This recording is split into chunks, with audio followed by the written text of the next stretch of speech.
Everyone, Chop, chop. Okay. pick me. Okay, I'm the guy who's going to teach you how to photograph your artwork. All right. And it's not hard. How many in here photograph their artwork? All of it? Every time? Excellent. It's one of my pet peeves, is people who do not photograph their artwork. You should always do that. Okay, here's what we're going to talk about. Why am I photographing my artwork? What kind of camera should I use? How do I set it up for shooting?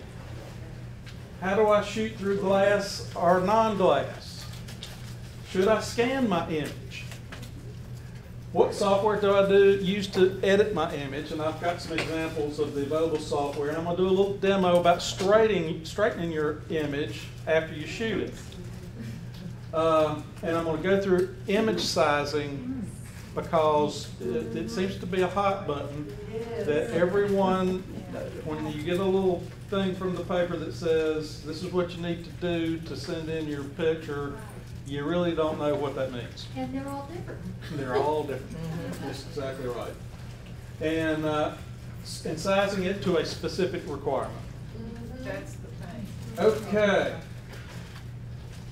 Usually what people are doing when they want to photograph your artwork, they either want to make a print from it or they want to archive it. They want it to save it for posterity. They want to save it for their family or for historical reasons or to make prints. And if you're gonna do one of those things, you're going to use the same process for either one of them.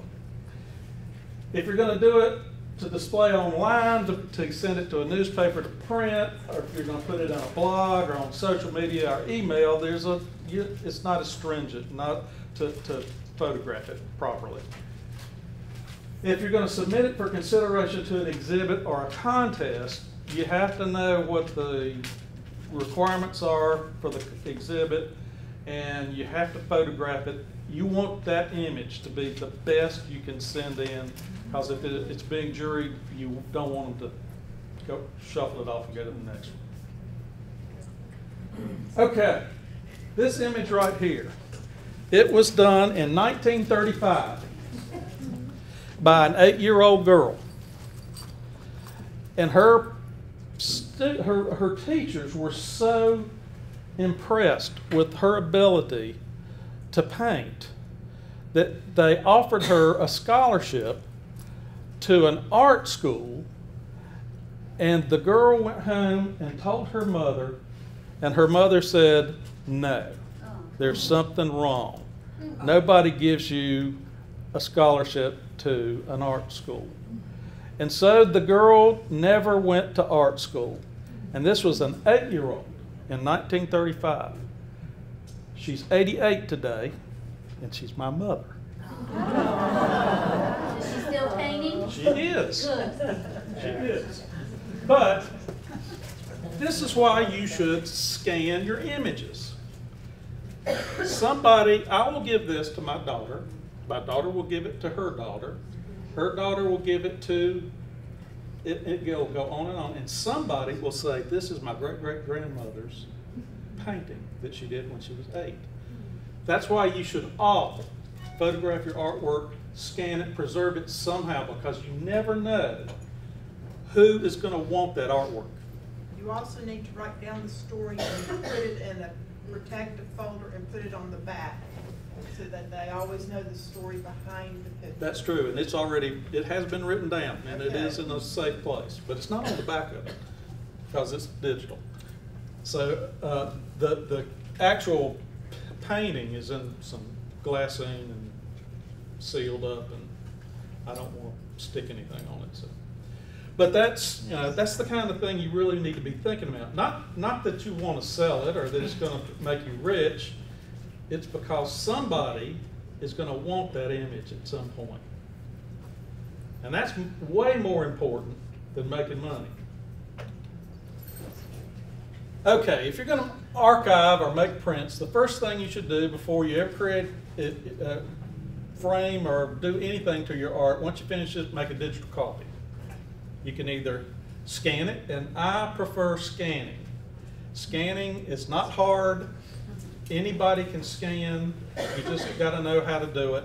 Doesn't matter if it's big or small, you can scan big things on a scanner and you scan it in pieces, and there's software that will stitch it together. You'll never know it wasn't scanned in one piece. So you can scan it, you can use it. There are different kinds of scanners. I'm gonna go over those in a minute, but feed scan, drum scan, scan and stitch. That's basically what you could do. You can photograph it.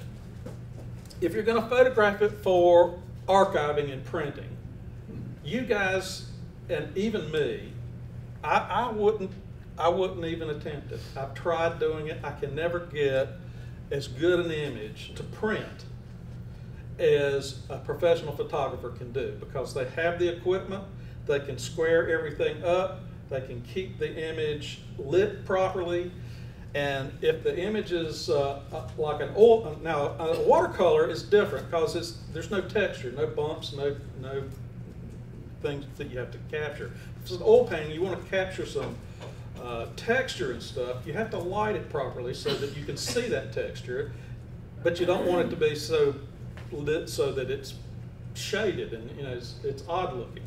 So a professional photographer can do that. I'll highly recommend, if you're going to make prints to sell, you give it to somebody who knows how to do that and let them do it for you. It's well worth it.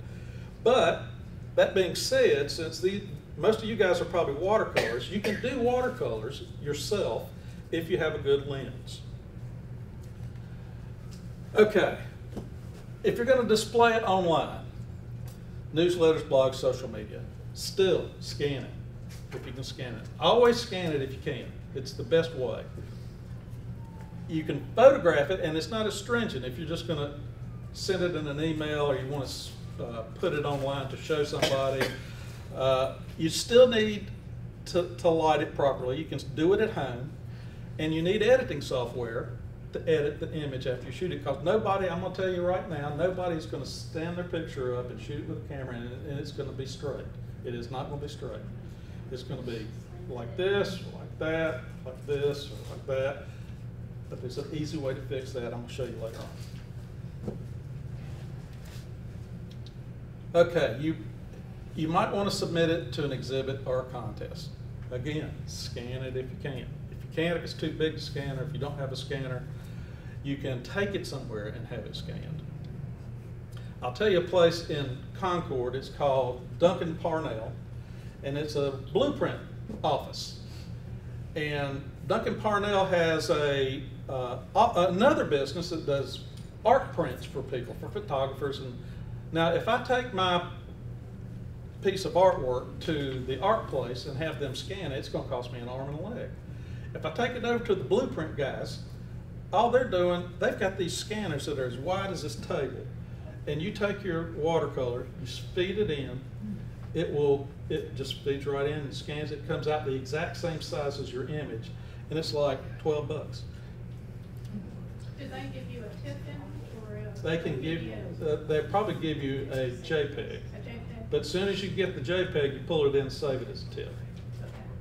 But they don't print it out for you? No, they won't print. They will print it. As a matter of fact, they would print it. And their prints are cheap because they work with engineers and draftsmen, and they're always making all these drawings and engineering drawings, and they might do them cheap. So they do it by square foot or square inch, and it's much cheaper than taking it to an art place. So you can find cheap ways to get your art scanned. Okay, what kind of camera? How many have a 35mm digital camera? How many have a lens other than the one that came on it? Okay, did the lens cost more than $1,000? Okay, here's the deal. You can shoot your artwork with your 35mm camera and it'll look good. And probably even the lens that came on it, if it's not a wide angle lens and you have it lit properly, will give you a pretty decent image to print. However, if you want it to be tack sharp, you need a really good lens. I mean glass lens. one that costs more than $350. The lenses come on your camera. They're okay, they're good, they're not the best. Everything is based on your lens. You can take that lens off your camera and put it on a crappy camera and it'll still give you a great shot. It's the lens is the key. So, and I'm going to show you an example of that in a minute.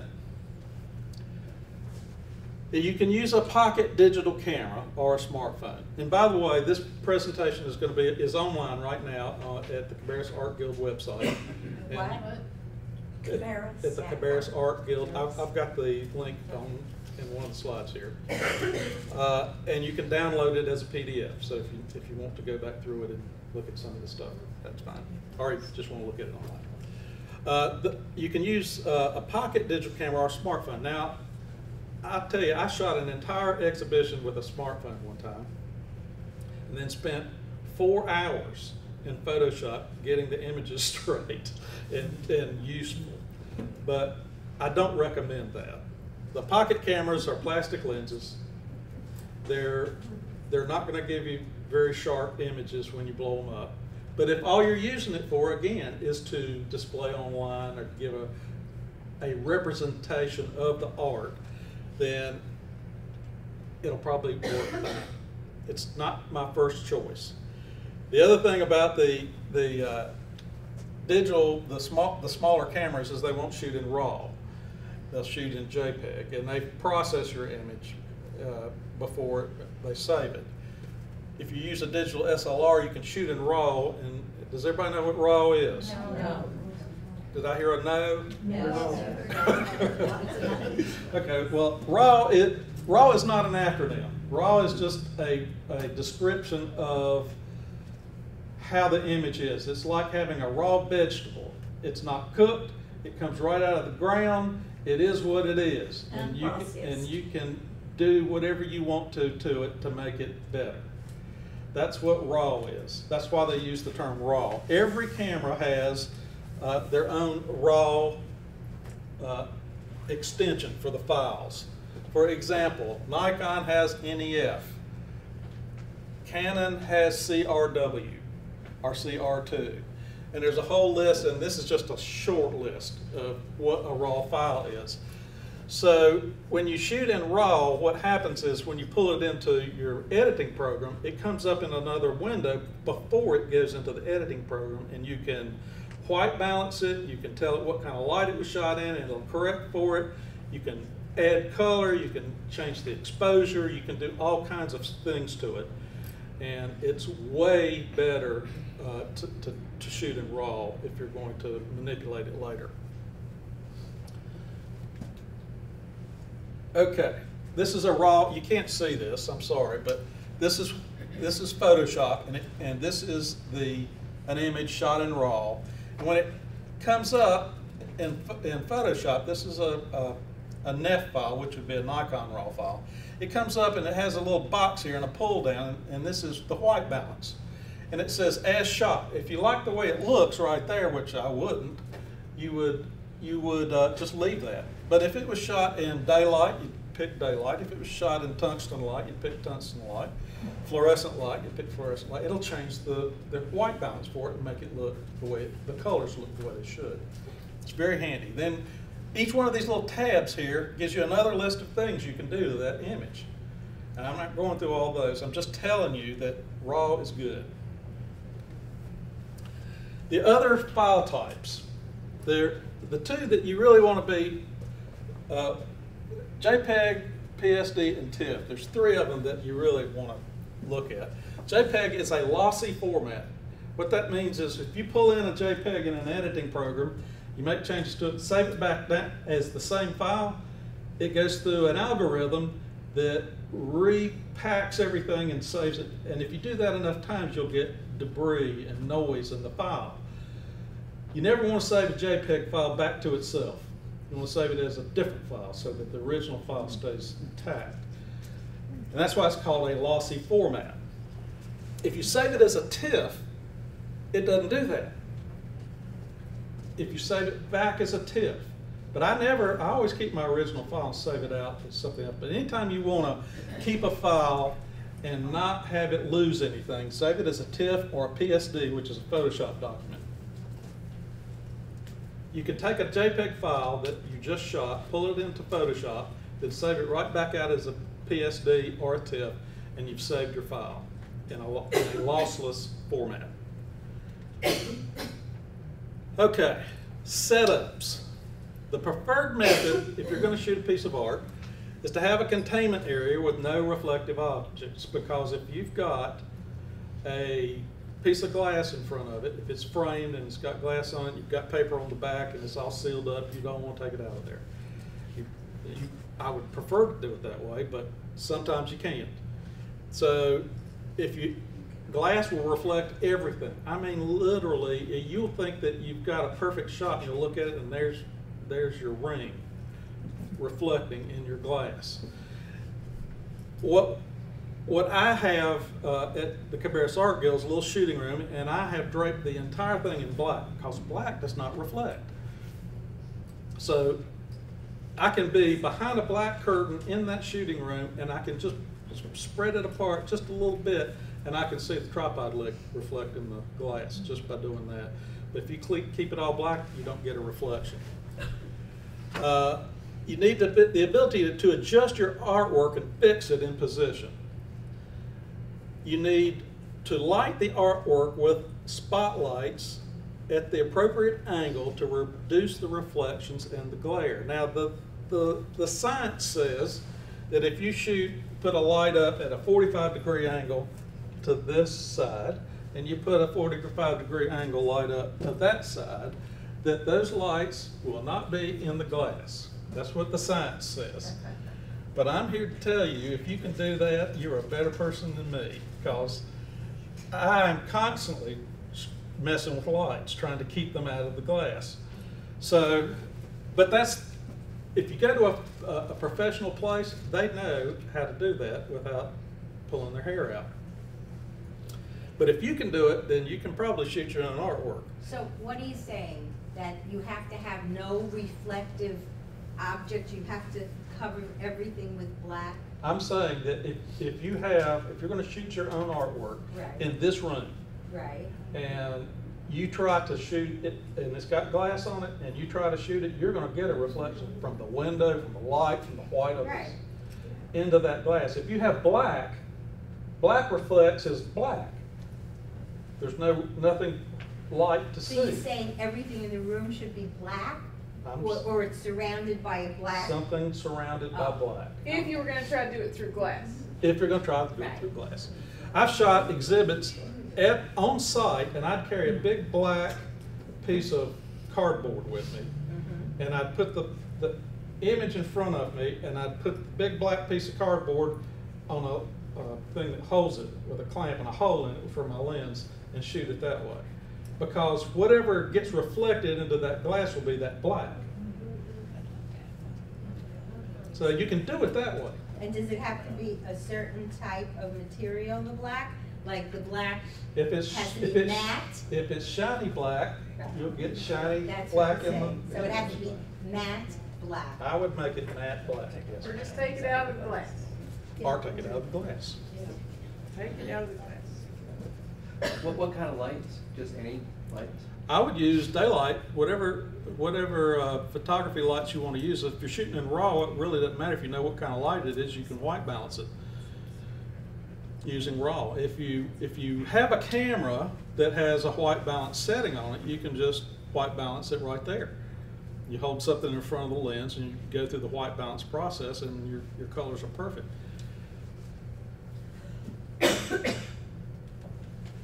This is my shooting room.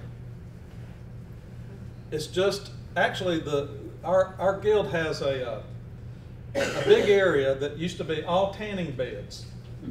It's filled with tanning beds, and this was a tanning bedroom, and so I just draped black cloth all in the room, and that's the way I shoot. Because everything I shoot mostly is in glass. Why is that? Because our exhibits, people do watercolor and they put glass in front of it, and I shoot it at the time they bring it in. So are you the photographer for your art guild? Well, right now, I mean, it sounds like you are. Yeah, right now I do it all, yeah. So that's why you created this setup, not just for your own art, but for. No, for them too. They can all use it these anytime they people. want, yeah. But any person can come in and use it. Do you- Barry, when you say glass, does that also include plexiglass? Yes. Okay. Yep. What if you're just shooting your original with no frame of glass on it? Do you go through the same process? Well, yeah, because, I mean, But it's not as critical? it's not critical at all. I don't have to do anything. I just turn the lights on and shoot. I don't Okay. have to look in the glass to see if anything's reflecting. So you still have. I mean, I could stand with, like these curtains here come down and I have a little hole in it that I shoot through. But, Oh, if this was a oil painting, yeah. I wouldn't even have to do that. And you because- still have the lights come in the same direction? Yeah, because it's not gonna reflect me back if it's a, you know, an oil painting or, you know, Would no you glass. still want to set your white balance for the light source? I never set my white balance, but You yes, you use it do, with but raw. because I shoot in RAW and I do it in RAW. And the stuff that I do is not as critical, because I'm not gonna make prints out of this, I'm just putting it online so that people can see what's in the exhibit. But if I were shooting it to make a print, I would set the white balance, I would do everything as close to professional as possible. But What if you were shooting for a catalog? absolutely, you'd want a white balance, that you'd want to do it perfectly. Because you don't want somebody in a catalog to look at an image and say, that is the brightest red, and then they get it and it's not.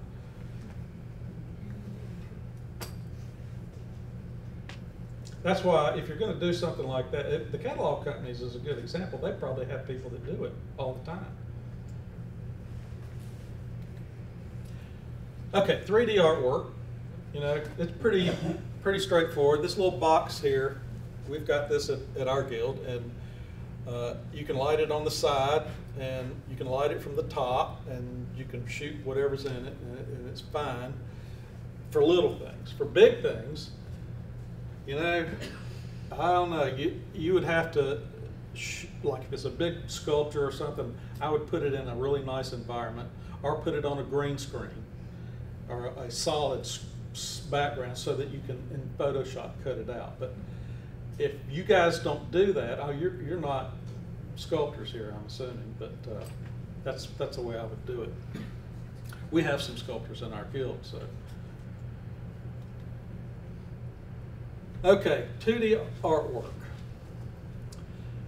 You want to place your art on a flat surface and make it level, make it sure it's level. You measure up from the floor to the center of the piece of art, and you measure out from one side or the other to the center of the art, and take note of that, those numbers, because when you set your camera up, you have to set them up at that point, so that your lens is at that point. That way your camera is flush, perpendicular to your art. Does your camera tell you that? I'm sorry? Your camera tells you that? Your camera tells you that? No, you have to measure. I mean, I see. You have to measure. I wish my camera would. Yeah, I know. That I is was a thinking great you had something idea. I don't Why have. don't I? Yeah. That's a good. Market that. There should be an app for that.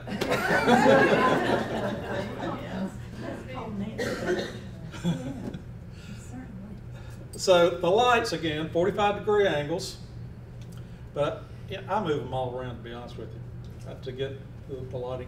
If you're in a frame, if you have a piece of artwork and it's in a frame and you've got your lights at 45-degree angles, supposedly you don't have any shadow cast from the frame lit, but I've never been able to do that.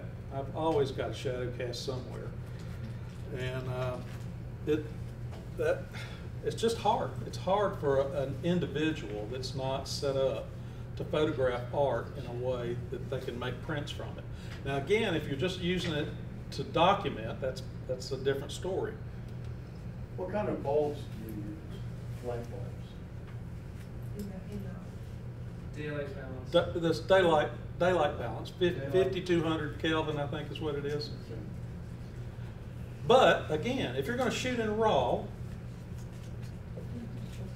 don't matter. Just long use the same bulb in each one. You don't want tungsten and fluorescent. It doesn't, if you're shooting in RAW, it doesn't matter? What I'm color saying light? it's easier to, in RAW, you can tell it what light you've used. What color, the temperature of your light, and RAW will pop it into that temperature range, and your colors will come out right. So that's after. That's after, yeah, that's after. But the best way to do it is just use a little neutral gray card and white balance it. But if you're shooting in production and you've got 90 pieces to shoot, you don't want to walk up there and do a white balance every time you. Can we put a comment about the lighting situation? He's right about how you can change it in law. The thing you want to watch out for, though, is if you have different lighting coming in and hitting the piece at once. For example, if you have daylight coming in here and you have some fluorescent lights coming down, that's the time when RAW has a difficult time getting the accurate color. You want to make sure that it's the exact same lighting source. If you're photographing in this room under these lights, you want to close off the windows, Right. so that it's just a single light source, not two different sources of lights. If you got two different colors of light hitting the object, then and you tell the RAW processor that you're shooting tungsten, but you really got a fluorescent also, it's not going to adjust it correctly. And then you really want to use your gray card and white balance it. Most cameras, most of the new 35 millimeters have a white balance option. Set your do you know what ISO is? Everybody know what ISO is? Why'd you tell us? Okay, anybody know what ASA is? Okay, remember when you used to go to the store and buy film? Yeah. And you'd buy 400 or 200 Speed. or 64? That number tells how much, how grainy the film would be. The lower the number, the less grain the film had. And so ISO is the digital equivalent of ASA. So if you set your ISO to be 100, that's a low number, and there won't be much noise in the image. It reduces the amount of noise in the final image. You want to set your camera to aperture priority. All the digital cameras have an aperture priority, so if you don't know what that is, just get your book and look it up. It's very simple. What it says is, I'm going to set the aperture on this, and you pick the shutter speed. The camera will pick the shutter speed. So you want to set the aperture at f8 because that'll put a lot of the image in focus. You can set it at lower because if it's on a tripod, it'll even put more in focus. But you want an f8 or lower. F8 or higher, which is a lower opening. What would be an example of a higher setting? 1.4. Is a higher setting? Yeah, in photography, if the lens is open really big, it's a small number. If the lens is open, it's a tiny hole in the lens, it's a large number. How confusing. It is, I know, it's just confusing. It is. But if someone says this is an F8 lens, then you know that's a F8. Can you set all of this in a pocket camera? No, No. no, you can't. But that doesn't mean you can't photograph your art. You just don't want to photograph it for printing or archiving.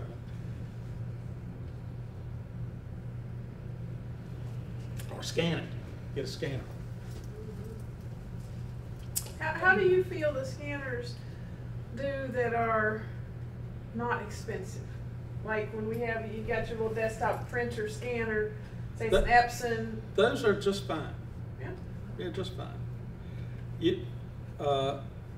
Unless you're doing really critical, you want to pick the fibers out of the paper that you're scanning. You don't really need a high dollar scanner. Now, I say that on stuff that's opaque, but if you're film scanning, if you're going to do film scanning, and you really want to get a film scanner that has got a good rating, and In other words, I would look up before I buy anything that scans film and look up to see which the best ones are. But you can get a really good scanner that scans both film and slides and just plain sheets of paper for, I don't know, $250 probably. Do you have a recommendation, brand? I like Epson. I've used Epson, and you know, but there's a lot of different scanners that are really good. It's just your preference. What the megapixels on this camera you got here? Should there be a minimum or something? No. 10 megapixels? Well, here's the thing: if your lens is good, if you get and you shoot a 10 megapixel picture, it's going to be a good picture. If your lens isn't good and you shoot a 20 megapixel picture, it's still not going to be any good. Your lens is the key.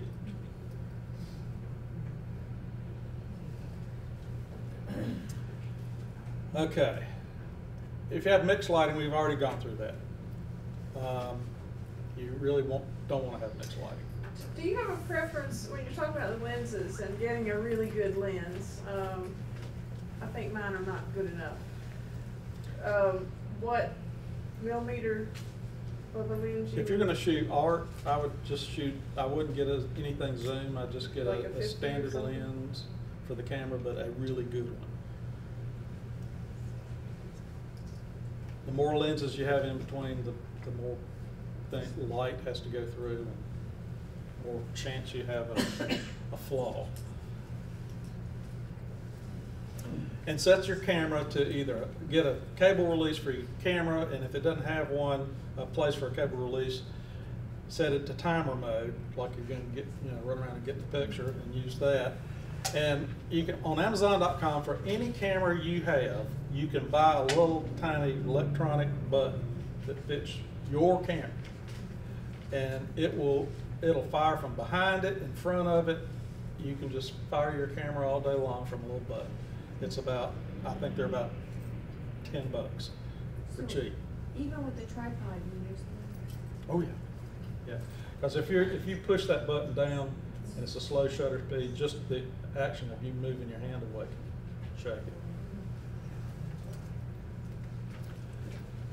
Okay, the camera position. Put the camera on the tripod. Make sure it's level. Needs to be an app for that. And clean the lens. Get it the exact height from the middle of the arc. Those two numbers that you got when you measure to the middle of the lens, and that's the middle of the picture. And it needs to be perpendicular.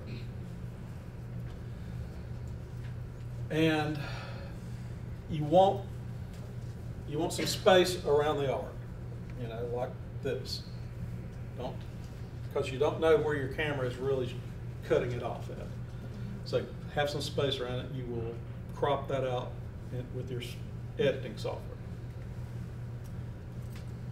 When you're going to shoot it, clean the lens, turn on the light kit, put the entire image in the frame with a little bit of the background on the outside. Focus on your image. I have to use autofocus. My eyes aren't any good. I mean, even if I've got a diopter on my camera, and I still don't know if I've got it in focus. So I just let the autofocus do it. Now, with glass, your camera could read the glass instead of the image. So what I try to do is look at it, and then I will try to manually adjust to see if I see any change. And if I don't see a change for the better, I just let it autofocus. But it's possible because your camera just sends out a little light real quick and sees it, and if it reflects off that glass, that's what happens. Bracket your shot by going up one f-stop and down one f-stop, so you can get two extra shots, and leave the tripod in place in case you take the card out, you go look at it and go, that's not what I want. Back in. Okay, most cameras have well, a lot of cameras have something called live view. There's a little button on the back of my camera right here. It has LD on it, called live view. And when you press that button, it opens up, throws up the shutter, and you've got an open view of your image. And you can take the zoom right here and zoom in on that artwork until you get right down on it, and then you can manually focus, micro focus, and then once you've got it the way you want it, hit the shutter, and you've got your shot. But for me, my eyes are still bad. I don't know if I got it in focus. Okay, here's a visual of what you really should be looking at. Art on the wall, measured up this way. There's your camera, same height, on a tripod. Lights at 45-degree angles. If your camera is too low, your picture's going to look like that. If your camera's off to the side, it's going to look like that. And if it's too close, you're going to get some lens distortion. When you back away and zoom, do you get distortion that way at all? Well, depends on the lens. So yes and no. But if you're far enough back and you zoom in so that you've got some space around it, I would say no. Because you're not that far. Right. There's other shooting setups. If your shooting room is not set up with dark stuff, you can use room lighting, and you can adjust the white balance afterwards if you shoot with RAW, and you can adjust the white balance before you shoot if you know how to white balance your camera. I highly recommend you learning to white balance your cameras. Now these small cameras, the pocket cameras and stuff like that, I don't know that they have white balance. Does anybody have a small one? I have some little Nikons for my classroom, and yeah, they do have white balance. Yeah, there you go. So some of them do. Do they shoot in RAW? No. Okay. Use an easel for your artwork and a tripod for your camera. Always use a tripod for your camera. It's hard to shoot handhold and shoot a piece of art. Not shooting in daylight, even in a cloudy day, or even on an overcast day. Well, I'm not saying it's bad. I'm saying that if you shoot outside in daylight and you got it sitting on an easel or a tripod and a big gust of wind comes by, there goes your art.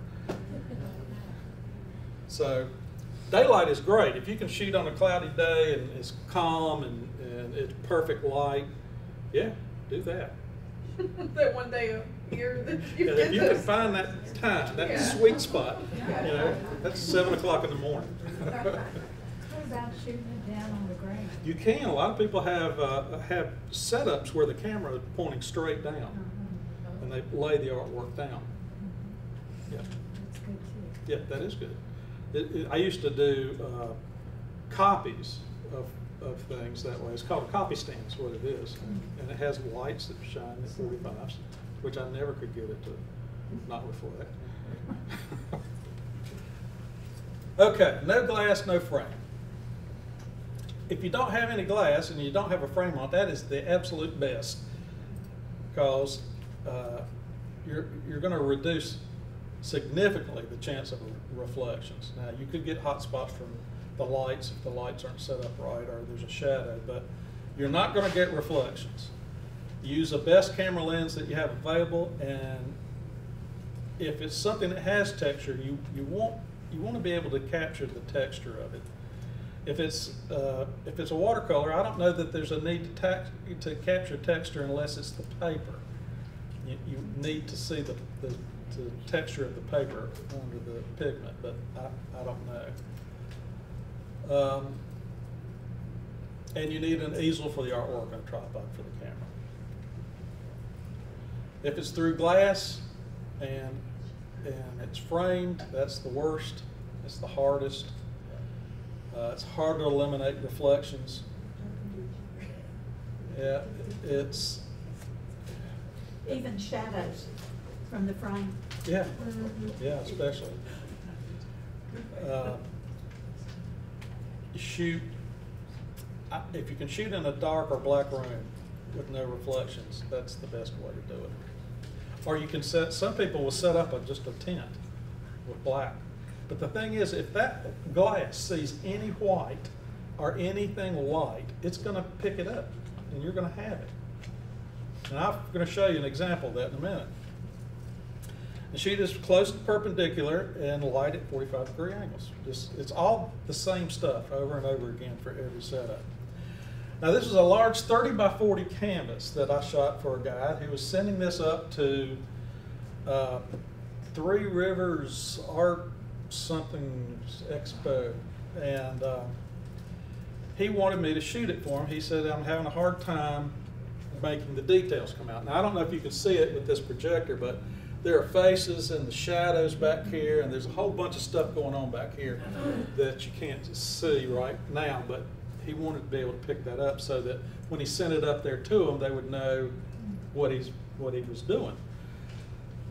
So this is the final image I gave him, but right in here, I was having a heck of a time. Right in on these corners, they were fuzzy. I did all the stuff I told you to do. Set the camera up, I measured up, put it on the wall, it'd be flat, I got it measured. I mean, I've spent hours getting everything set up, and it kept coming back like this. That's how fuzzy that is. That's this corner right here. That was that corner. And I could not get it, just couldn't get it. And now I was using the lens that came on my camera. It was not a high-dollar lens. If I had been shooting a lens that Ryan back here has, then I would have had to shoot it one time and it was done. So what I did was, since the middle of it was good, it was sharp, I just moved the painting down and shot the top half, and then moved it back up and shot the bottom half and stitched it together. And that's what I shot the bottom half, and then I ended up with a good picture. But I had to work in Photoshop, and it was a lot more work than I thought it was going to be. Now this is I think it's a pastel, and it's in glass. It's got glass on it, and I shot that on site, and it was not easy. That was my first shot. And you can see there's a fluorescent light going across it. And a flash. And the flash went off. And my flash went off on that one too. And there's no more light over here. You can see the smudges on it.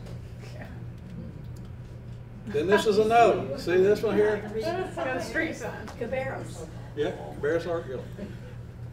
So I thought, well, yeah, I got to get this. So finally, I took it in a little place that just had white walls, and that's the one that I finally used to work with. And if you look at this, that's my wrist. That Umbrella. is an umbrella. And so I ended up with that. That's as good as I could get shooting on site. But all I was doing this for was just put online. So whoever saw that image didn't know it was an umbrella. They probably just looked at it. Probably saw it about that big. Yeah. So. But that's how hard it is to shoot at the place. 3D can be shot in a light box like I showed you before. You light it on the top, the sides, however you want it to look to make it look three-dimensional. But you can also do it on site. Now this is what you really want to do. They sell these little pieces of mylar or paper, and it's graduated just like that. They come in blue to white, blue to black, red to green, and they're graduated, and you can bend them. and you just clip them onto some clips, let them come down and smooth out, and then set the object on there and shoot it and light it. But you really want to have some shadow on it to make it look like it's, you know, not floating in air. This is shot on site. This is a piece of sculpture that was entered in one of our exhibits, and I had to put it online, so I had to shoot it. And you can do it, you can do the same thing digitally. That was done with Photoshop. The problem was, I didn't put any shadows under here. If you really think about this for a while, it looks like it's floating. But see this little, see that right there? So it's still in there. I just didn't want to, I worked so hard getting those feathers in there, I didn't want to work anymore. But you can do it. Okay, we're going to talk about scanners. You got flatbed scanners, you got feed scanners, you got drum scanners, you got film scanners, you got touchless scanners, you got barbecue shrimp, you got... So, these are flatbed scanners. I'm gonna tell you, I have scanned entire newspapers, sections at a time, and stitched them together, and everything lines up. It's amazing the stitching programs that are out there. They are very good. And if you've got a big watercolor at home, let's just say it's 16 by 20. Just take it home if you've got a scanner, scan the top left, slide it over, do the other side, do the bottom, and bring it into Photoshop and go to the, shoot, I can't remember what it's called. What is it? Automate. Stitch. Automate, it's to the automate. Yes, it's on the Automate. I can't remember what it was called. It's like Stitch or Panorama or something like that. And it'll just ask you to pick those scans out, and you can pick them out in any sequence. It'll figure out where they go. Wow. And it'll hook them together, and you'll have one picture. Now, I won't say it's always perfect, but 90% of the time it's right. So this is a scanner, flatbed scanner, and see this little light box here? That you can scan negatives or slides with that. And it's very handy. My father was a photographer, and I've got 10,000 negatives, and probably the same number of slides that he took as a professional photographer. And I still haven't finished them. If I didn't have a scanner that scanned negatives and slides, that'd be it'd cost me a fortune. Then what do you do after you scan the negative, then? I catalog the negative And then how does it appear on your camera? I mean, on your computer? as a file. And it looks like real picture? Yeah, Just from the negative? yeah. Oh man, that's the best way. Yeah, I'm inheriting thousands. Oh yeah. Slides. I did some 5x7 glass plates that were negative plates for a historical group, and they were some of the sharpest pictures I've ever seen. And from the late 1800s, early 1900s. So I can buy a scanner. So my scanner, the one that I have, this whole section here is open, can be lit. And so I could put a glass plate on there and it'd scan the whole thing. This one does just 35 millimeter and probably a little larger. These are the feed scanners. Now this is the scanner I was talking about over at Duncan Parnell. It looks pretty much just like this. If you take your watercolor over there and say, can you scan this and give me a file? They'll say, sure, and they'll just feed it in there, and then you give them a flash drive, and they'll just put it on it, and you can walk out and pay them $12 or whatever it is. You've got your image. Going back to the flatbeds, do you think if you left the top off and put slides and glass, do you think it would work? No. The light has to come from the top, and it has to, trust me, I've tried that. I've even tried taking a light. You really want one that does that. I tried putting a light box on top of it upside down, and that didn't help. Yeah. Yeah. But I'm gonna tell you, if you ever get one that scans negatives and you got a lot of negatives, you're gonna go crazy doing it. Because I've, on mine, let's see if I, this is a drum scanner, I'm gonna get to another. This is the scanner I have right here. And my grandmother, the lady that wouldn't let my mother go to art school. Now, she was really a sweet lady. She just. No, we can tell by your glowing endorsement over it. Yeah, it was for drama. She had a lot of head trash from back then. But my grandmother shot these little 110 cameras. You remember these things? Yeah. Little tiny negatives, little itsy bitsy negatives. Well, I found a place online that made 110 negative holders. And I just take them, and they fit this scanner. So I just take them and I put her little 110 things in there, just lay them on the glass, and I can scan every one of them. I have one of those old Minolta cameras that shoots those kind of slides, that slides in and out. I don't know what to do with it. Well, you can scan. You can literally, if you've got a light source from the top, you can scan anything. I've just laid a bare negative on the glass and scanned it that way because I didn't have anything to put it in. But you can get good scans from that. And then how do you, what software do you put it in to categorize on after you've done that? Well, there's many cataloging softwares out there. I don't use Lightroom. It's just too much to learn for me. I have a thing called Thumbs Plus. It's a company in Charlotte that makes it. And cataloging is mostly naming and putting it somewhere. And then you have to put in your metadata, the data that describes the image. So that the key to that is doing it. Like if I have a picture that has, Sue and Betty and Jane in it, and then I have another picture that has Betty and Fred and Joe in it, I'm going to put in the metadata, Sue, Betty, Jane, and then the same thing in the other one. And then if I want to see all the pictures that have Joe in it, that picture will come up. So that scanner on the right, what kind is it? What's the? This is an Epson, Uh-huh. an Epson 750. And then the other thing is, don't you get one whole, when you do it like that with all those in there, don't you get one big picture? No. No, you get an individual. You can select each individual. Some of the scanners have software that will detect each individual slide. Okay. I don't do that because I want to do adjustments on each individual slide. So I just make a selection. You can manually select, draw a box around each individual image and color correct it and do whatever you need to do to it.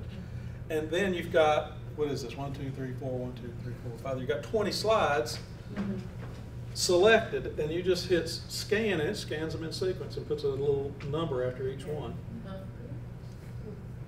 What is the advantage of scanning instead of just using the photograph? Why are you saying to scan everything? Your photographs will go away.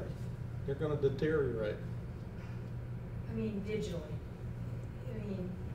Well, when you take a photograph and it's in your computer and you go into Photoshop and you adjust it. Oh yeah, but if it's already digital, you don't need to scan it.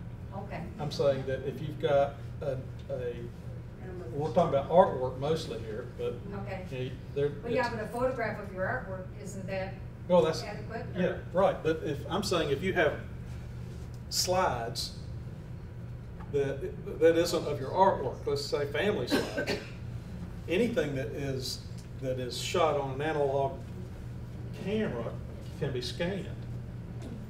Would the scanned image be better than a photograph? Absolutely. So you have better quality. Yeah. The light is more even. Then you don't have to worry about all the lights. That's right. That's exactly right. And the black. That's exactly right.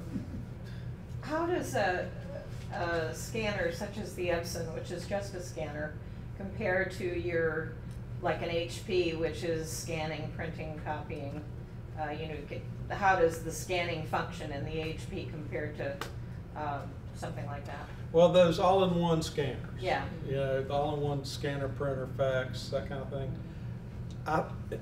Most of them don't do negatives and slides, so that's one disadvantage. But they will scan images just fine. I've got a little. I think it costs $39. It prints, it scans, it's just for printing text. And I will use that scanner sometime. Does it give you true color? It gives you good color. I won't say it's true color. Like an Epson scanner would give you true color. Well, nothing's going to close. Close. But see, if you're going to scan an object, have you ever gone into a Best Buy and looked at the TVs and they're all playing the same thing, but all the colors are different? Yeah. Well, it's the same thing with computer monitors. If you're looking at your computer monitor and you say, that is the red, that's the exact right, and you print it out, it ain't. That's because your monitor isn't calibrated to your scanner, and your monitor's not calibrated to your printer. If you really want to get all the colors right, you have to color balance everything, and you have to have a profile for your printer. For example, if you're printing on glossy paper with it's a color photograph, glossy paper, you have a profile for it. And your monitor, so when you print it, you select that profile and it'll print true color. But if you just select glossy paper and you let the printer pick the profile, then it's up for grabs whether the color's going to come out true. Just a comment on that, you said earlier that if we were able to, the best way would be to hire a professional, and I have done that for some of my work, and then I work with him on color balancing, so I do end up getting a piece which is pretty close to the original. That's the best way. It's an advantage. Yeah, it is an advantage. So then your prints are going to be closer to the original as well. Now here's the thing, does your customer know that? On G-Clays? On anything that you print. If I'm a customer and I go and I like this print and I print, and it was a print. If they've seen the original, if they've seen the original, that's right. Yeah. Yes, I have a lot of slides Yep. that I took a long time ago, and I really wanted them, and of course I didn't have all the stuff to show them anymore or to utilize them digitally. So I found a company called Dig My Pics. Dig My Pics took all my slides and put them on CDs for me. There you go. It was easy. That's pretty cool. Yeah, you can do that. The only difference between them doing it and me doing it for myself is I know what size I might want to print that. Right. I might want to print that at 16 by 20, but the size they scan it at, I can only print it at 8 by 10. Right. Yeah. So I can see them on, on my computer, but it may or may not be printable. And there are companies that will do archival scans of your work and give you really big images, really big TIFF files, and you can print them whatever size you need. But it costs probably 50 cents to $1 a slide. So if you got 1,000 pictures, that's a lot of money. But for your artwork, you can scan them on that HP, I would think. I would go home and try that. If you've got a piece of a watercolor and just see what it gets. Touchless scanners. I'm enamored with these things. I don't know why. But you can you can just lay the artwork down. You don't even touch it. And it just, a little laser light goes across of it and scans it right in. And you don't have to be in a black room or anything. I don't know if you can do it with glass, but they're really book scanners. But some of them do really good jobs on two-dimensional art. Yes? Does whatever you put underneath have to be a certain small size? No. Yeah, some of these will do 16 by 20. How about 22 by 30? Well, probably not. Which is. I would say no. But I don't know that for a fact. I don't know that for a fact. I just know that the ones that I've looked at online, they do pretty big. I used to have an Epson flatbed that was kind of expensive, nice one. I'd gotten it used, but it's supposed to do great. And I had so much trouble with it, and I ended up getting a little 3-in-1 Epson for like $60 or $80. And it prints so much nicer. I'm just talking mostly about photos because I really haven't used it much to scan my art. But the photos are so much better than that expensive one I had gotten, probably because it was older and the technology so much better now. Could be. But that cheap Epson 3-in-1, the color's great. The printers, the printers these days are really good. Especially for just 4x6 prints or 5x6. But yes. Barry, did you want to mention about those of us who might need to leave early? Okay. If anybody needs to leave early to get in the hotel, feel free. I've got this thing. This presentation was 2 hours. I cut it down to an hour and a half. I still don't know how long it is. So. What's the link to get this information if we have to check into We have to be down for the It's transport at 5. www.cabarrusartguild.org. And we've got to check in and we've got to get changed and all the rest of it. Thank you for saying that. No, I won't. CABARUS. Sorry, we have to. That's okay. You're welcome. Oh, no, it will be this information.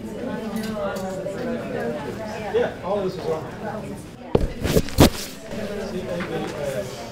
Cabarrus.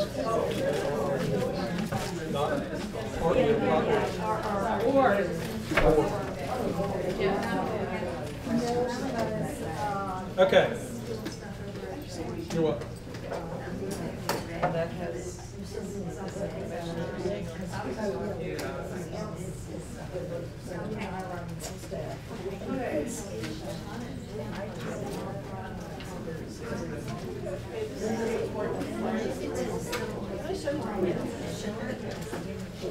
guess because they're not okay. Can we go on?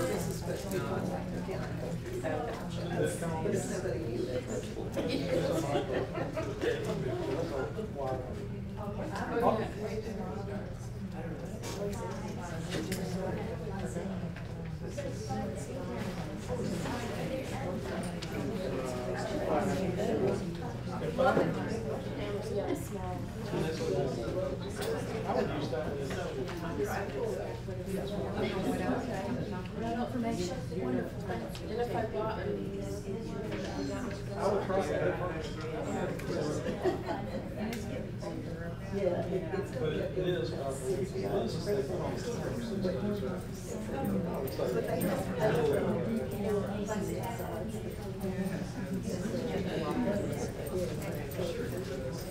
Okay, if you're going to go to the trouble to scan your image, if you're going to go to the trouble to scan your image, then you may as well go on and scan it to print and to archive, because it doesn't take that long to scan it. The pixels per inch are critical. You know what DPI is? Well, PPI is the same thing. You can interchange them.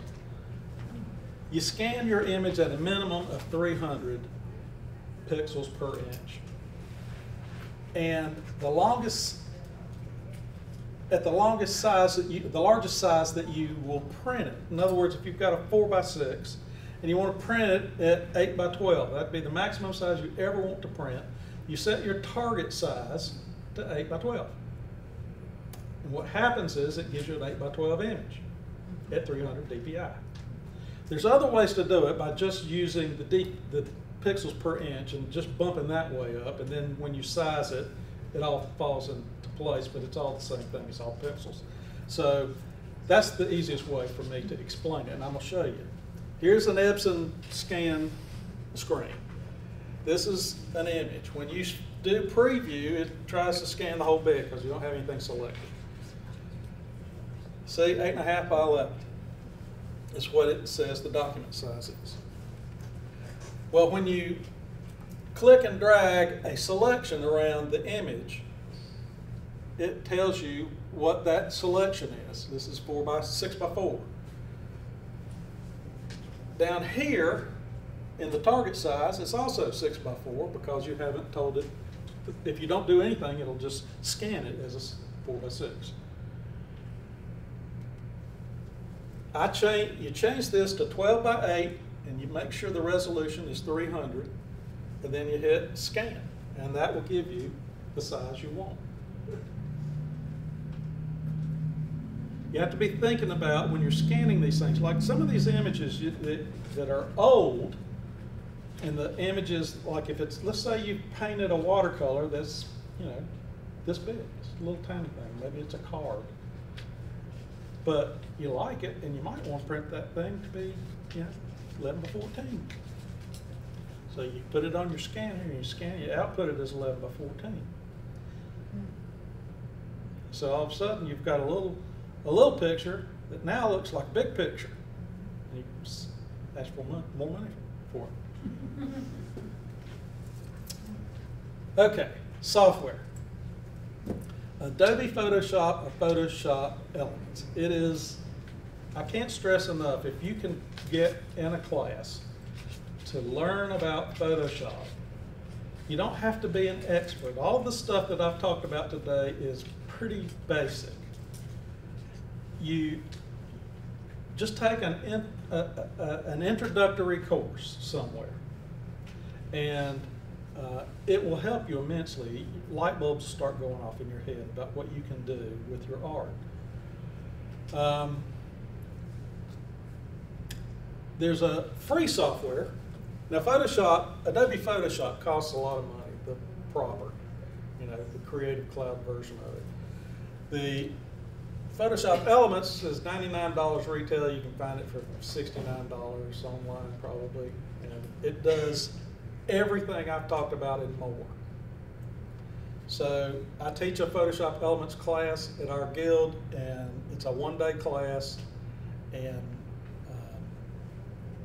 I won't say that it will teach you everything you need to know, but it'll get you started if you want to take it at some point. There's another computer software called GIMP. It's free. It is a Photoshop-like software. It does all the same things this stuff does. The learning curve on it's kind of steep, but if you learn the things that you need to know, you can get it for free. What you really want to know, you want your software to be able to do, is rotate, skew, transform layers, and you will need to be able to size via the pixels per inch, which is the width of the limit, and the resolution, 600 dpi, 300 dpi, etc. Okay. When you shoot your artwork, most of the time it's not square. You don't have it squared up, and you can fix this by using some editing software. And I'm going to do one right now, and I'm going to show you how easy it is. I'm going to have to get out of. Software, is that using? This is Photoshop. This is Photoshop, but it works the same way in Photoshop Elements. Oop. Okay, in Photoshop, can you see my cursor up there? Can everybody see the cursor? Yeah. You can pull grid lines or you know, lines to line everything up.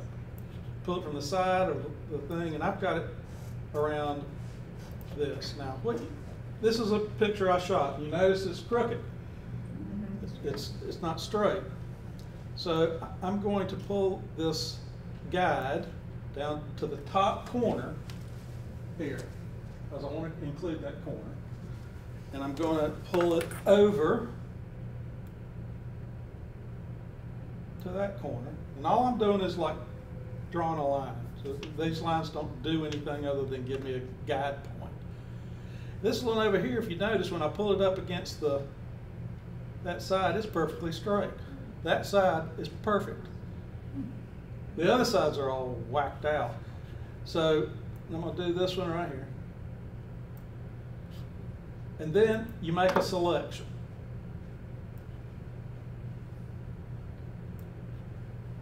Now, can you see the selection? Can y'all see that selection? Now, you can do an edit, an image and crop, and it crops to that selection that I just made. But it's still, you still got stuff on it, so it's not quite right. And you can also do an edit, transform, skew. Now, there are shortcut keys to do this, but I'm showing you through the menus. And it gives you little grabber points. There's a grabber point, there's a grabber point. Skew, what skew does in Photoshop is it will take an image and you can pull the top and pull it to line up. And it takes all of the image at the same, all of the pixels, and proportionally moves them so that it doesn't stretch them. So I'm going to straighten the top out. That side's straight. I'm going to straighten this part right here. I'm going to straighten the bottom. And then I'm going to hit the little check mark up here, and it's done. Can you say again, you went to what to what? I went from, the first thing I did was make the selection. Right. And then I cropped it. And then I selected skew. Skew. And then from skew, you just move it, whichever direction you need to move. And that picture is now. So you didn't do transform, you just did skew? Well, skew is under transform. It's Okay. transform skew. Transform is skew. Yeah. Okay. There, under edit, see there's a transform. Okay, edit, transform, Yeah, skew. yeah, you have to have Okay. a selection, Thank you. but Thank you. I'll show you. What was the first thing? Was it under the crop where you get these lines? I don't have that on my. Yeah. What are you talking about? I guess my. How do you get the gray with the lines? These lines here? Yeah, where does that come from? Okay, watch this. If you go up, first of all, you have to have your rulers turned on under window, under view. Window, view. You need to have rulers showing. See rulers right here? Okay. Once you have rulers showing, you can go into the ruler and left click and hold it and pull down a line. See that? Okay. And you can pull a line over this way. Yes. Is this in Elements as well as Yes, Photoshop? it is. Okay, now, I have all that on my iPhone. Yeah. Well, what do you mean? You have, you have Photoshop Elements on your iPhone? No, it's in the iPhone. You can straighten your images on your iPhone? Yeah, I can, yeah, the iPhone 6. Yes, iPhone 6. Well then, It's so easy. well there you go. But, yeah, it's not an Axis though. Yeah. But the thing that, I mean, with Photoshop, what version are they in now? Well, right now there's a I think Photoshop, I use Creative Cloud because it's a monthly subscription and they just keep it updated. Right, okay. But I don't know what actual, do you know, Ryan, what the actual Photoshop version is right now? The last one they sold alone was CS6. Oh, okay. And now it's just Creative Cloud. Yeah. Okay. But if you look, if I make a selection inside and you don't want, let's say you don't want the frame, Right. you can just make the inside of this, and you can tell it's perfectly square because and then you can do an image crop here, and you just got the image. And when you do that, you don't store any part of the picture, right? Not unless you save it back as the same name, but if you save it as a different name, your original is still there. No, I guess what I'm Of your saying, painting. this one might be a little distorted as a picture. No, this is not distorted. When you pull it like that. Yeah, Photoshop adjusts everything at the same time. But you might be able to tell us what shit that is going to work. I wanted to go back to that conversation about what you've got on your phone. Okay. I have that, but I also have Elements. And the reason I have Elements is it allows you to scan and stitch what you've got on your phone. Well, that and I'm not sure, and I'm not familiar with what's on the phones, and I don't know that you could. I don't know that what the resolution of that image you're doing. Like I can look at this resolution here and tell you it's a 240 pixels per inch. I don't know what resolution that is. And that's the other reason for elements, when you're entering an exhibit, that's where you can adjust your. And we're getting ready to do that. Yeah. We're going to do one of those. So this image here is ready to send to an exhibit if that's, if it looks the way you want it to. And it is at 240, so you can zoom in and see the canvas if the judges happen to do that.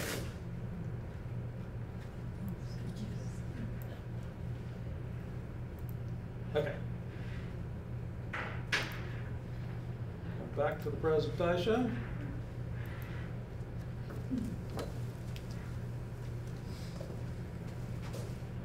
Okay, I just did the demo. Now we're going to talk about image requirements. This may have been from you guys. From this last year's. This was last year's, but I took some stuff off of it. So there was some stuff on it that was confusing. So I took this off so that it wouldn't be confusing. But what you want is to be, according to this, your entries need to be in JPEG. So you need to be able to save your image as a JPEG file.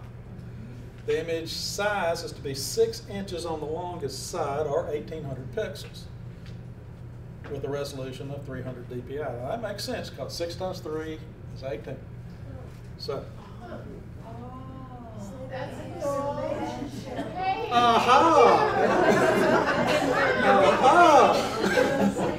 Light bulbs.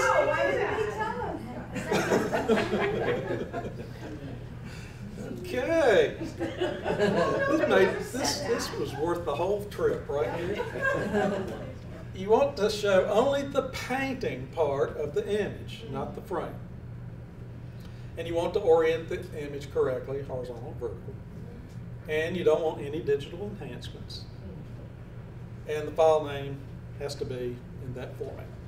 So I'm going to show you step by step how to do this. Okay. The last thing I had up there was just this image without the frame, remember? Right. Okay. This is, to get an image size in Photoshop or Photoshop Elements, you can just go to the menus and find image size, or you can do Control-Alt-I and this box will come up. That will tell you what size your image is in pixels and in width for printing.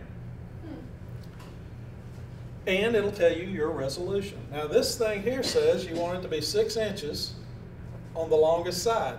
Well, your width on the longest side is 7 on this one. So we need to change that.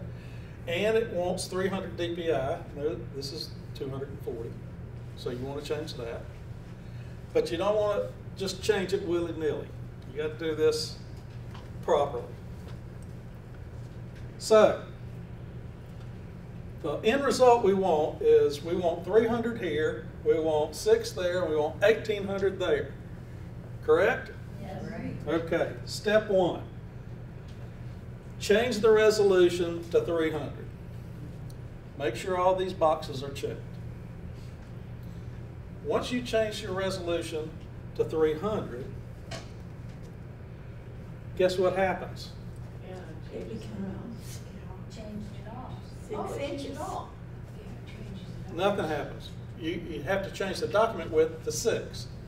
Oh, you have to change that. You change that second. Then what happens is that automatically changes to 18. Can you do 6, 300?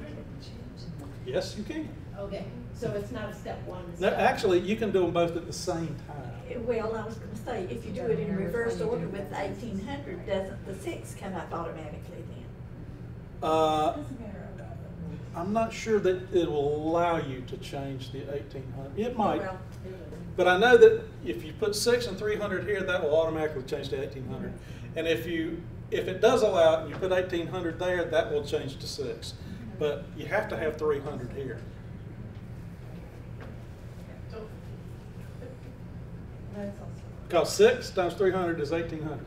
In most programs like Canon and Nikon's, like if you have a Canon or Nikon, if going through their program, you can select the image and export it at a certain size. You could export it at 300 DPI at 1,800 times 1,400, so it's the size you want to be when you open it up in Photoshop also. This seems to be the most confusing thing for people. It is. Very. And it isn't after, if you do it a couple of times, it's just like the aha you just had. It makes sense. For you. No, well, for me, it was confusing when I first started working with it. But What were those little check marks for at the bottom? Why do they have to be checked off? well, this says resample the image because you're going to change the size of it. You want to resample it. Oh. If you don't, if that is not checked, all of that won't work. See?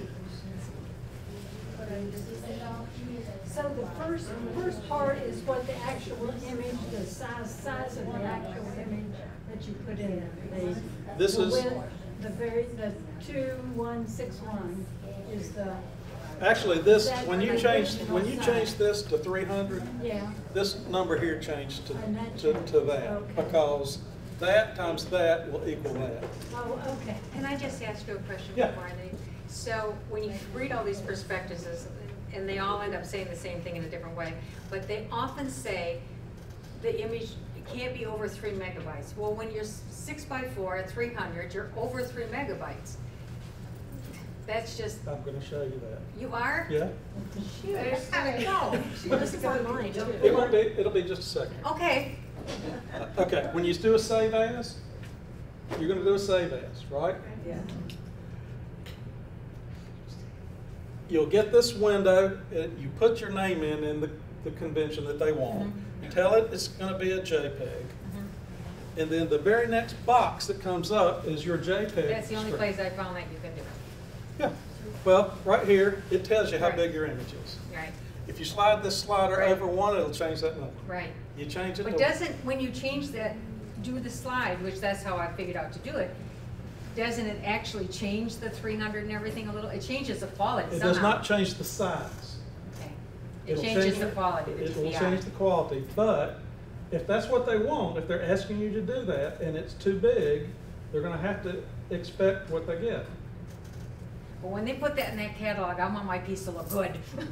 So I Well, always want the send 300. send them the big one, see what they say. Well, that's what I usually do. So, okay, thank you, thank You're you. Now, is this the same as if you have a PC or a Mac? Is Yes, this if what you're doing? using Photoshop, yes. Exactly the same. Yeah. See, now I took a class in a PC Photoshop class for my Macintosh or for my iPad, my iBook.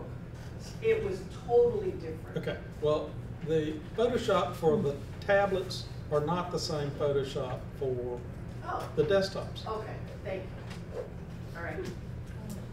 There's no way you can run Photoshop on a tablet, the full-blown Photoshop. It's just not enough. Now, that being said, you can run it on a Surface, because a Surface is a PC. What's the service? It's a tablet. It's like, yeah, it runs Windows 8. It's this big. I've got a Surface. Yeah, but that's not an iPhone. No, it's not. Okay, well. It's just like this. So it's a MacBook, it's MacBook first. Yeah, but they Okay. I'm going to show you an example. This is a picture of a band playing at one of our art walks. And it was, this one on the left was sized in Photoshop. And the one on the right was sent in an email that was pasted into the text. When I asked somebody to send me some pictures of the band. And you see the different sizes of the images. Now that picture in an email probably looked okay. But if you blow this picture up, the one in Photoshop, it looks really good. If you blow the other one up, that's what it looks like. So if you're going to size something, and Photoshop Elements, there's a thing right here, Save for Web. And what it gives you is a menu that has your original here and the one that you're getting ready to send here. Now, what I try to do is I have to think about the screen size that people are looking at. Most of the screen sizes are 1920 by 1280, the long screens. So what I do is I try to make the width 1000, because that'll fit on a 1280 screen. 1000 pixels makes it a pretty good sized picture. And if the bottom is more than 1280, if it's a long picture, I'll make the long side fit. Oh, okay. So you want it to fit on their screen, but you don't want it to be tiny, and you want them to be able to see it. So you tell it what size you want to display, and then you go up here and you select JPEG, and you can select high, medium, low res, and it'll tell you the original size here and the size you're sending. And you can determine which size you want to send. And then you save it at some name. I usually when I do something like this, I just leave it as the same name, put a dash web, so that when I come back to it, I know I've already resized that to send somewhere, and I can use it again. So a rule of thumb: if it's intended to be displayed online or printed, not intended to be displayed online or printed, then it's okay to insert it in the email. If it's just, look at this, I'm jumping off the house. Otherwise, attach it to the email. If you attach it, though, you have another problem. Your email provider may say you can only attach up to 12 meg, or we're going to kick it back. So then you have to send it up to the cloud for them to have a link to go look at it. And that's the way I do it. If your image attachments are bigger than the email provider's limit, you have to do that. But if you've attached all your emails and it's less than your email service provider allows, you can still want to send it. I know that Windows Mail automatically puts them on the cloud, so you don't have to worry about it. They'll be out there for 60 days, and you can send any file you want. But I don't know about Apple or the iPad Mail. This is some cloud companies, if you are not familiar with them. And for a monthly fee or a yearly fee, or depending on how they bill you, some of them are free. You get so much space for free. You can use them, and you just send people a link and they can go look at it. This is the link to this presentation.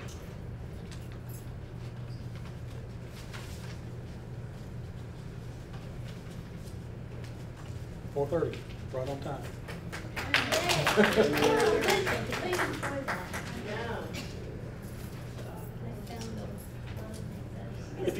If you just go to the ConverseArtGuild.org and go over to the More, and then Information and Forms, pull down, and you'll get to this. Is Yes. that a double hyphen? Yep, there's 2 dashes. Okay. I have examples here of how I photograph an artwork. There you go. On the camera and how I bracketed. You talked briefly about bracketing. Yep. Do you want to go over a little bit more with people? Because I don't know if You can go over it. Come on up here and do that. So, what I've got, I don't know if this will work on the computer or not.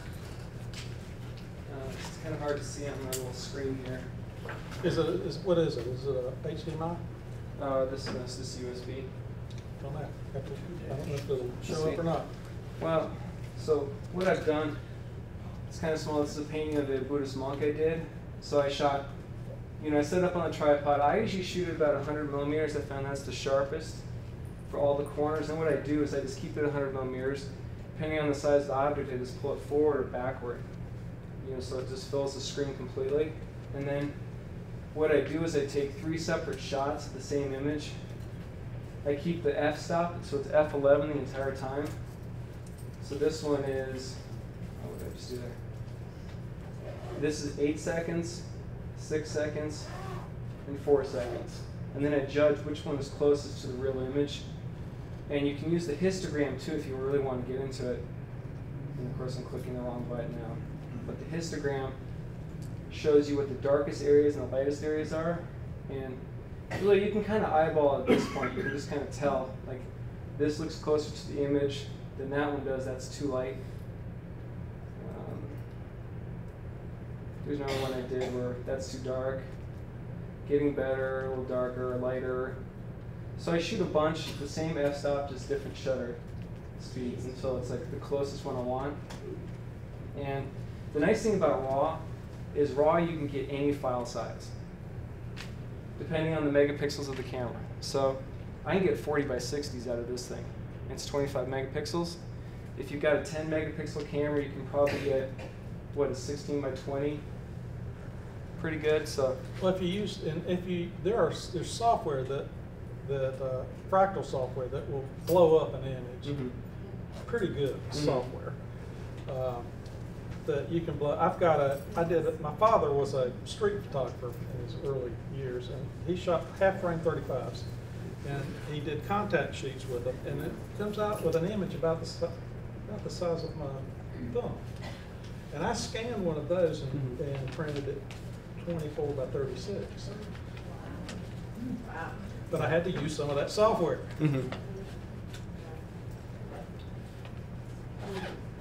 Makes sense. It's a lot to do, but yeah. Well, thank you very Great much. presentation.